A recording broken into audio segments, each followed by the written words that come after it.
السلام علیکم۔ آج کی اس ویڈیو میں ہم آپ کے ساتھ شیئر کر رہے ہیں کہ 6 چیزوں کی شکایت کبھی نہ کریں۔ حضرت علی رضی اللہ تعالیٰ عنہ نے فرمایا کہ 6 چیزوں کی شکایت کبھی نہ کرنا۔ نمبر 1 پہ ہے اپنی قسمت کی شکایت کبھی نہ کرنا۔ نمبر 2 پہ ہے اولاد کے سامنے اپنے بڑوں کی شکایت کبھی نہ کرنا۔ نمبر 3 پہ ہے اپنا ذاتی مکان ہوتے ہوئے اس کی تنگی کی شکایت کبھی نہ کرنا۔ نمبر 4 پہ ہے بھول کر بھی اپنے ماں باپ یا استاد کی شکایت کبھی نہ کرنا۔ نمبر 5 پہ ہے غیر کے سامنے اپنے دوست کی شکایت کبھی نہ کرنا۔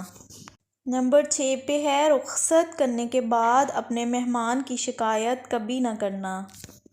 امید ہے آپ کو آج کی ویڈیو پسند آئے گی۔ ویڈیو پسند آئے تو ویڈیو کو لائک، شیئر اور سبسکرائب کریں۔ اللہ حافظ۔